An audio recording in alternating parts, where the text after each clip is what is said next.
Oke guys, assalamualaikum warahmatullahi wabarakatuh. Oke teman-teman, kembali lagi di channel saya, channel yang selalu memberikan tutorial dan tips-tips bermanfaat tentunya.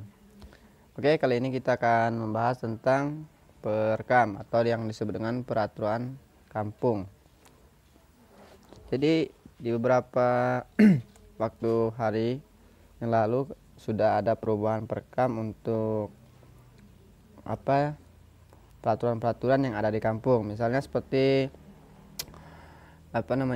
perkam perubahan, misalnya di APBKam. Untuk anggaran belanja kampung sekarang kita perkamnya sudah beda karena sudah ada yang namanya peraturan bupati, juga di situ sudah diisikan nomor sekian dan tanggal-tanggalnya. Jadi kita langsung aja review perkam atau peraturan kepala kampung yang terbaru yang sudah diperbarui di bulan Agustus 2020. Oke, sembari kita ini langsung aja kita buka filenya teman-teman.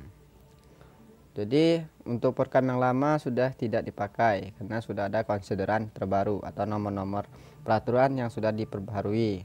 Termasuk juga di dalamnya sudah ada nomor tentang COVID-19. Jadi kenapa diperbarui di perkam tersebut, karena kita juga ada perpanjangan BLT atau yang disebut dengan bantuan langsung tunai dari dana desa. Untuk perpanjangan yang selama 3 bulan tersebut, maka kita perlu melakukan pembaruan di perkam tersebut, karena tanpa perkam kita tidak bisa teman-teman ya, legalitasnya tidak ada. Jadi di sini karena perkamnya sudah diperbarui, itu pun kita dapatkan dari pemerintah pusat atau dari DPMKK terdekat atau tempat kita kerja. Oke, di sini saya akan review sedikit teman-teman. Contohnya, jadi untuk desa-desa yang belum menggunakan perkam terbaru, silahkan kalian tanyakan dulu ke dinas terkait di tempat kalian bekerja agar kalian juga tidak bermasalah di APBKM-nya. Ini sudah ada contohnya teman-teman, contoh perkamnya ya, bisa kalian lihat.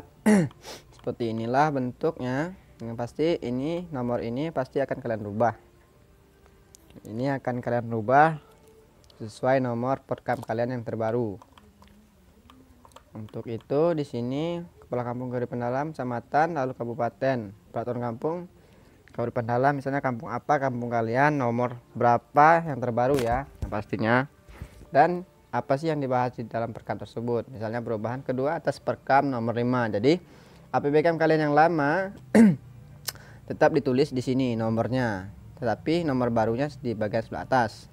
Di sini juga kalian bisa baca tentang anggaran pendapatan dan belanja kampung atau yang disebut dengan APBKM atau juga disebut juga dengan APBDes.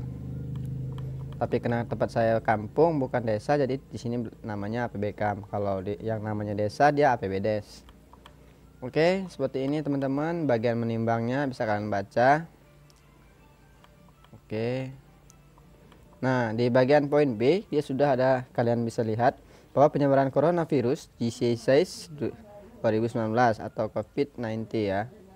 Ini sudah ditambahkan di sini teman-teman. Itulah yang membuatnya beda.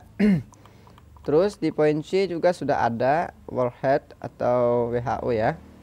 Di sini juga sudah dikeluarkan, sudah ada ininya, konsiderannya.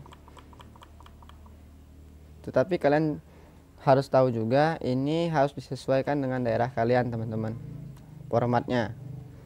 Misalnya kalian bisa minta ke PD-nya atau pendamping desa lokal atau pendamping desa kecamatan tempat kalian bekerja. Ini khusus untuk operator desa atau sekdesnya. Oke, di sini bisa kalian lihat poin-poinnya teman-teman, sudah banyak yang diperbaharui, tidak seperti yang lama lagi. Karena yang lama dia tidak ada yang namanya COVID-an ya. Lalu di sini permen keuangannya juga bisa kalian lihat, di sini sudah diperbaharui teman-teman, nomor-nomornya ini ya. Ini saya blok nomornya, lalu nomor PMK-nya ini di bagian atas juga sudah dirubah. Lalu di sini sudah ditambahkan lagi bahasa COVID-19 karena di sini adalah salah satunya di dalam anggaran pendapatan belanja kampung, kan diwajibkan untuk setiap kampung atau setiap desa untuk melakukan pelanjutan bantuan BLT 3 bulan ya, cuman anggarannya diperkecil. Yang udah kan 600.000 per bulannya untuk satu kakak, sedangkan yang untuk lanjutan dia menjadi 300.000 per bulan. Oke, di sini juga kalian bisa baca nomor-nomornya teman-teman. Oke, ini khusus untuk Tulang Bawang, Kabupaten Tulang Bawang. Untuk kabupaten lainnya mungkin agak berbeda teman-teman. Di sini saya hanya review sedikit formatnya. Dan saran saya jangan lagi dipakai perekam yang lama karena itu sudah tidak dipakai. Kita pakai yang ini aja. Mungkin untuk tahun depan beda lagi perekamnya. Yang pastinya kalian harus koordinasi kepada PD, pendamping desa atau Dinas Pemberdayaan Masyarakat daerah setempat kalian bekerja. Lalu untuk anggaran bisa kalian lihat, ini disesuaikan dari perubahan anggaran kalian, berapa yang dikurang, berapa yang ditambah, lalu jumlah setelah perubahan. Lalu di sini di bagian bawah ada belanja desa, otomatis hampir sama teman-teman. Nah, yang di sini yang namanya pembiayaan desa itu disebut dengan silpa atau silpa tahun sebelumnya, silpa tahun berjalan, bisa kalian tambahkan di sini. Oke, kita scroll terus ke bawah, lalu di sini sisa lebih bisa kalian lihat contohnya. Oke, di sini pasal-pasalnya juga sudah diperbaharui teman-teman. Oke, nah di sini titik-titik yang harus kalian perhatikan juga. Bagian ditetapkan.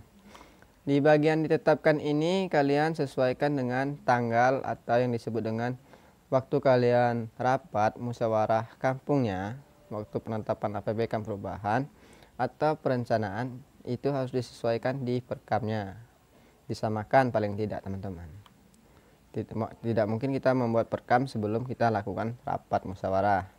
Otomatis kita akan membuat tanggal perkam setelah kita melakukan musyawarah atau rapat koordinasi ya. Di sini kalian tinggal tulis kepala kampung.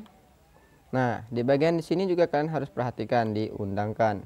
Diundangkan ini sebisa mungkin kalian selisihkan 1 hari setelah pembuatan perkam. Misalnya perkamnya tanggal 11 Agustus, lalu di bagian diundangkan kalian buat tanggal 12 Agustus karena harus diselisihkan 1 hari gitu teman-teman. Untuk itu yang mengundangkan otomatis sekdesnya teman-teman ya. Lembaran kampung di bagian sini kalian bisa ikuti nomor perkam. Misalnya di sini bagian sini yang saya bloknya nomor 9. Dan otomatis perkamnya juga nomor 9 karena nomor lampiran itu, lembaran tersebut di bawah itu harus disamakan dengan peraturan kampungnya. Oke teman-teman, sampai di sini semoga kalian memahami tentang perkam terbaru APBDes atau APBKam. Semoga bermanfaat dan berguna. Dan saran saya untuk operator desa yang lagi pemula atau yang baru tahu, silahkan kalian koordinasi ke pendamping desanya atau pendamping kecamatannya. Lalu kalian juga jangan lupa koordinasi kepada Dinas Pemberdayaan Masyarakat atau yang disebut dengan DPMKK agar kalian tidak ketinggalan informasi-informasi terbaru tentang perkam. Oke? Terima kasih sudah mampir, terima kasih sudah nyimak. Sampai di sini saja video yang saya berikan, tutorial dan tips saran yang bermanfaat. Semoga bisa berguna buat kalian semua. Dan salam santun dari saya akhiri. Wassalamualaikum warahmatullahi wabarakatuh.